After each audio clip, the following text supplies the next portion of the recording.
Hello and welcome. My name is Ashleigh and I'm delighted to be hosting our very first season of LearnSci Webcasts, a series all about educators helping educators.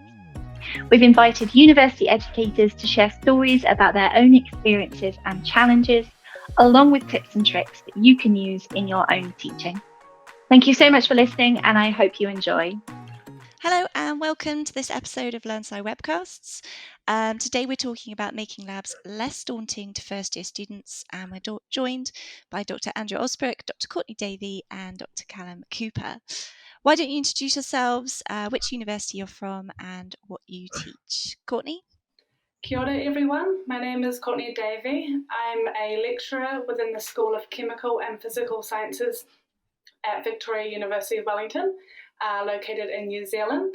My role here is to coordinate the first year chemistry courses, so I'm involved with lecturing in those courses and also running our lab courses as well. So yeah, I thoroughly enjoy teaching and interacting with our first year chemistry students.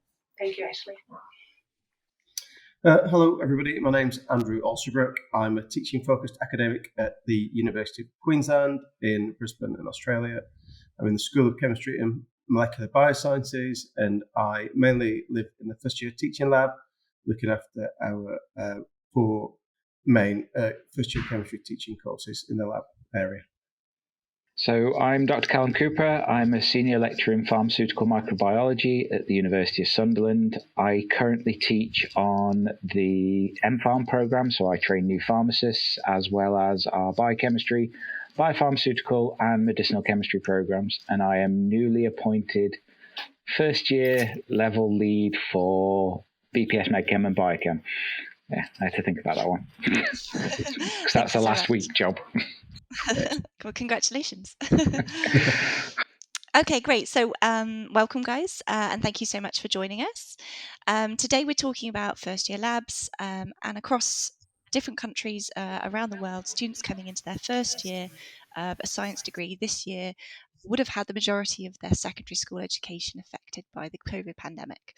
So those feelings of first year students being overwhelmed and nervous to go into labs that were there to a degree before the pandemic are going to now be even more prevalent.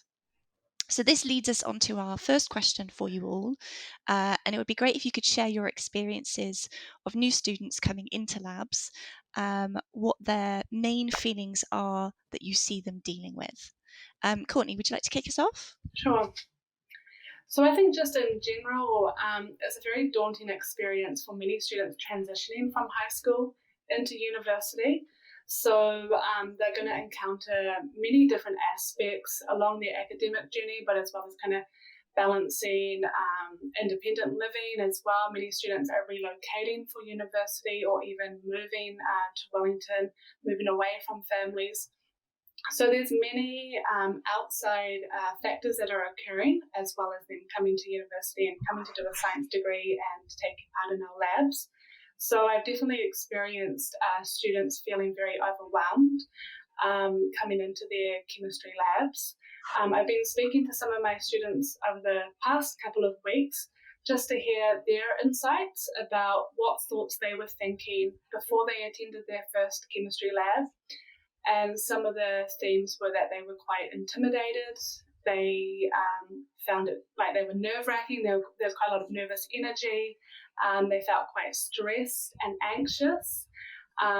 They thought it was going to be quite challenging and a lot different to what they've experienced at high school, especially because of the disruption that they would have encountered because of COVID. So definitely all of those feelings around anxiety and around stress and challenges did pop up and was quite a common theme that students did express. Obviously, those feelings hopefully they overcome those feelings as they actually get into the lab and get to do some fun experiments along the way. But those were definitely some of the feelings that I've encountered from my students. Thank you, Courtney, for sharing. That's great. Andrew, you've got anything to add to that? Yeah, we see exactly what Courtney's seen over in Wellington. We have a number of students from Brisbane, but also from regional Queensland across Australia, and then our international students. So in in first year chemistry, our main first year course, Chem 1100, we have around 1,000 students, and those students are doing a number of different degrees. It's not all chemistry students coming through. So they sign up before they know anybody and they know anything else. So they're often in a group where you've not got two people doing the same degree, and they've all had different experiences at school. We look in Brisbane, there's lots of private schools who still have good labs, but then we have country schools and regional schools that don't have such great facilities all the time. And so we're dealing with students with a wide variety of skills and lack of experience in the lab. So they certainly come in the first couple of weeks really sheepishly, but we set ourselves up to try and encourage the students. We have an induction session before we start the prac so that the students do get to know each other early on before and to get to know their demonstrator. Brilliant. Thank you for sharing. Callum, how about in the UK? Well, I mean, Andrew and Courtney have summed it up really well about what the first years tend to be like when they come in. And we face some of the similar challenges that they do, especially with Andrew, where you're saying around different schools having access to different equipment and things like that. We're finding, especially post-COVID now, that depending on the schools that the kids are coming from, they can come in with a wide range of skills, a wide range of confidence and things like that. For me, what I found is as well, it also depends on the program that they're being taught, day of learning on, because basically, obviously, I teach on the pharmacy program where it's very clinically focused versus the BPS MedChem Biochem programs, which are more science focused. So for the ones that are more clinical focused, they come in possibly with a slight degree of apathy about, well, why is this relevant to what I'm studying? What's this got to do with what I'm going to be studying? And it's sometimes a bit of a challenge to get them to engage and to understand why you're teaching them this. And that can have some issues around the start. But after a couple of weeks or so, once you get to know them a bit better and you get talking to them, they're a lot more engaged and a lot better and switched on and things like that. But yeah. So that's great. So we've already had some ways that you have, excuse me, that you have addressed this challenge of these feelings of overwhelm, nervousness for first year students towards labs, and you've already shared the ways that you're trying to make it slightly less overwhelming for them. Are there any specific resources that you're using, either LearnSci or others, that's helping you support those feelings? Courtney, you're nodding. So we use the LearnSci lab sims, and this really helps with ensuring that students are prepared when coming into the lab. So before each lab session, our students have to do a pre-lab. So part of that pre-lab is to watch or engage with those lab sims. So for many students, like I said, there may be a fear of not knowing how to correctly use the equipment. So if they need to come in and set up a reflux, for example, at least they can engage in that resource, see how to correctly set up a reflux condenser, and also see what happens if you incorrectly set it up, and what will happen, so that they are aware of kind of both scenarios. So I think that's been really great. I've talked to students and they feel like that pressure is kind of taken off because they have had that opportunity to get familiar with some of the equipment or some of the glassware, some of the certain techniques that they will encounter in that particular lab. So I think that's been really beneficial for our students. Yeah. So we use we're pretty heavy on the LearnSci preparation as well. We've got the Lab Sims suite, and we specifically put them into our Blackboard courses.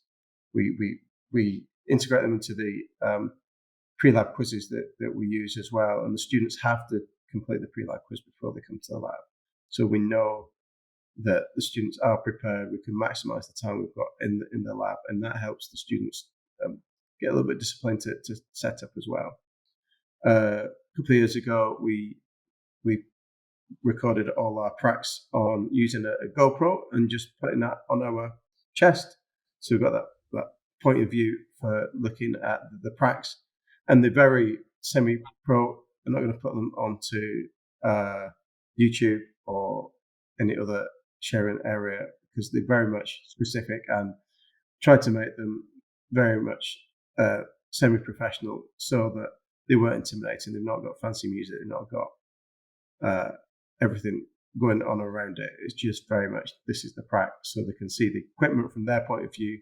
They can see the rhythm of the prac and see the laboratory area in which they're working as well. So combination of those does help the students prepare. And part of the pre-lab quiz is to draw the flow chart of what they're going to be on the process they're going to work on. And we get some amazing works of art there.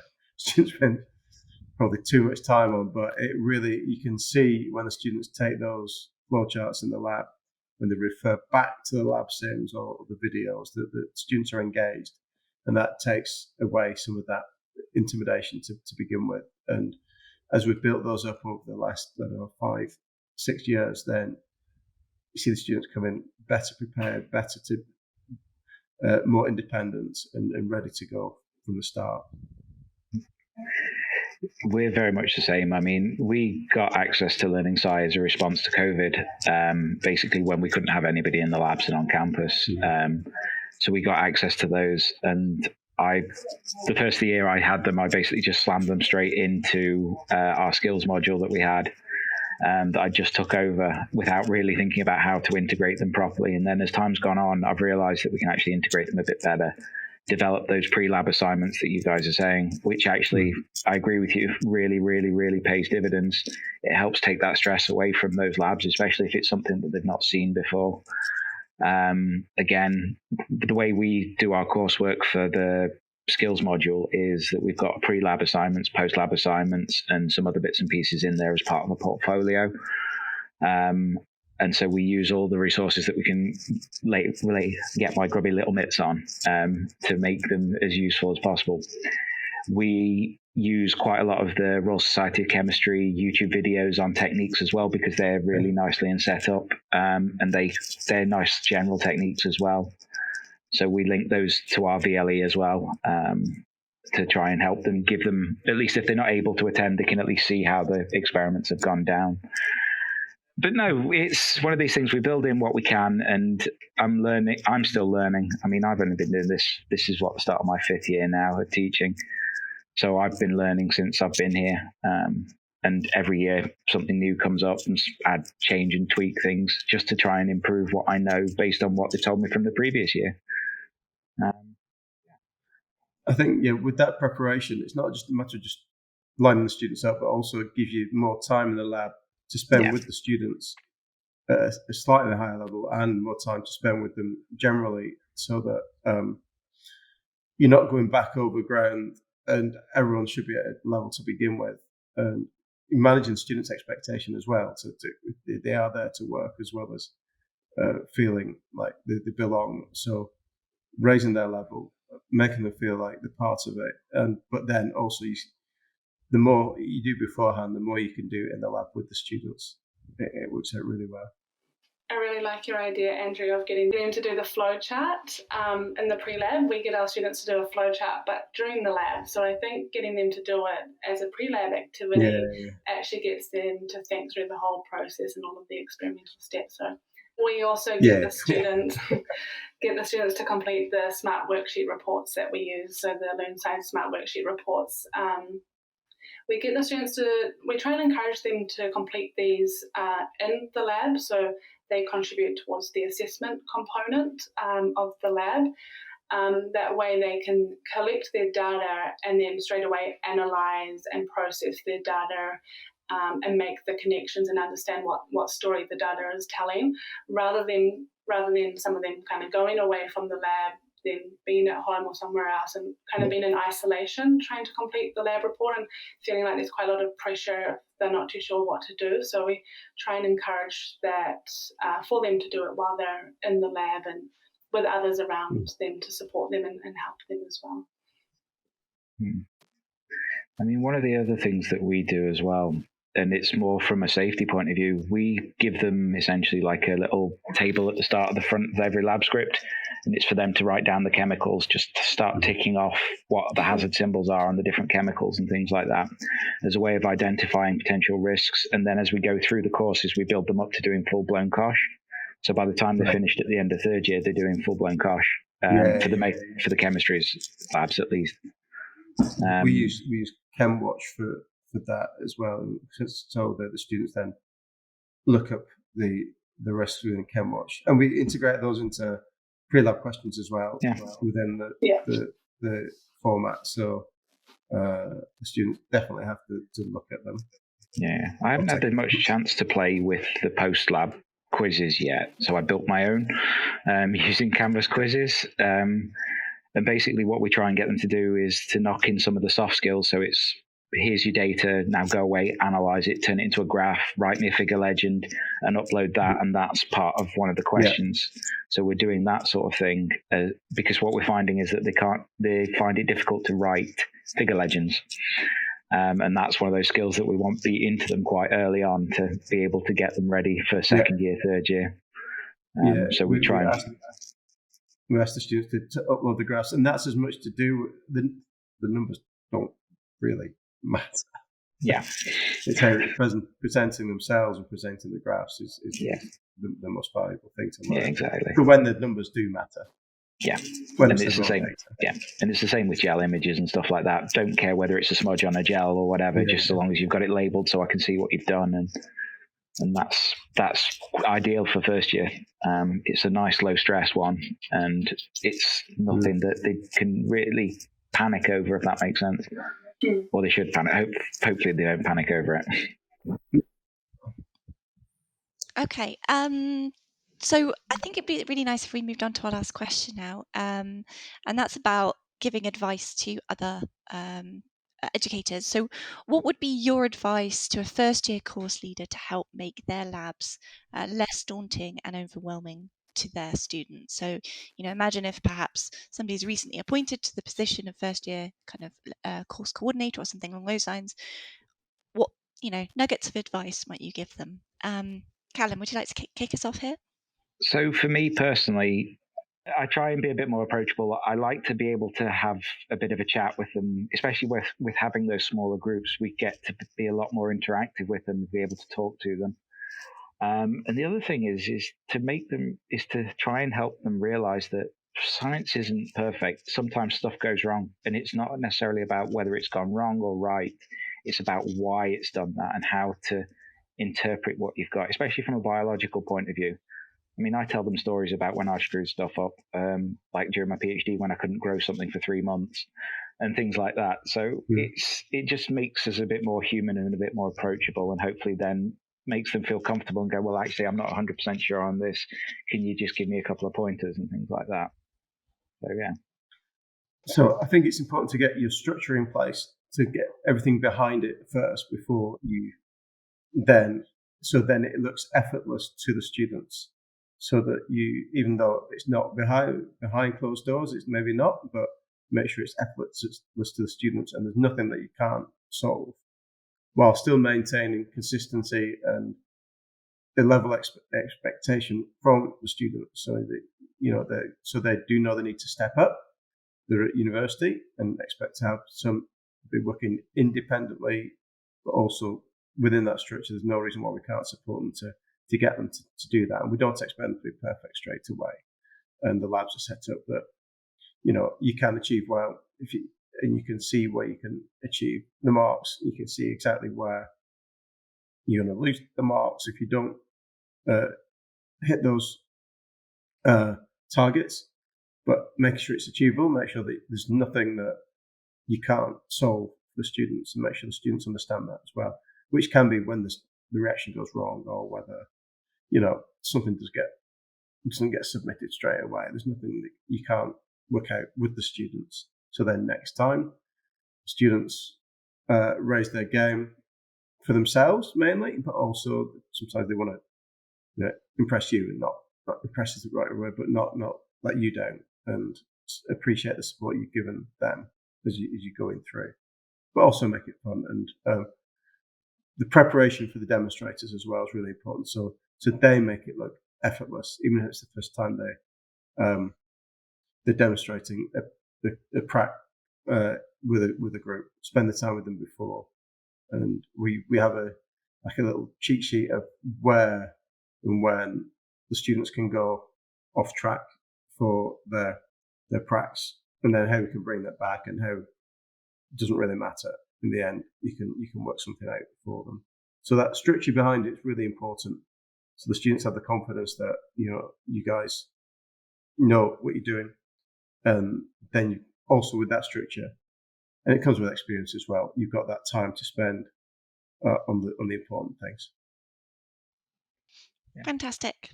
Okay, so we'll wrap it up there. Thank you so much, Andrew, Courtney, and Callum, for joining us and sharing your experiences and insights into this challenge. This has been absolutely wonderful. No, thank you. It's good to meet some of my new guys from different parts of the world, and hopefully I'll get to New Zealand again soon. It's not as far as Sunderland is from here. No, it's nice to have been able to chat to people about what we're doing and stuff like that. And it's been an interesting experience for me as well. So it helps me learn even more than I have picked up over the last couple of years as well. So that's been really useful. And I'm off to see the first years now. Excellent. Thank you for what has been being able to work with LearnSci and to be able to use the resources, the lab sims and the smart worksheets into our lab program. They have been definitely beneficial during COVID, but even post-COVID now, and also we've still got a small minority of students that are completing our courses online, so that are either based overseas or outside of Wellington. So it's ensuring that those students are still getting, really beneficial lab experience by still utilising those LearnSci resources. So that's been really great to help facilitate the learning for our online students as well. So yeah, thank you. You're very welcome. Thank you so much. Okay, so thanks for listening. We'll see you all next time. And in the meantime, we'd love to hear your thoughts. So please tweet us at LearnSci HQ with any comments on today's episode or anything you'd like to hear from us in the future. Thank you so much. Bye. Bye. See you, everybody. Thank you. Bye.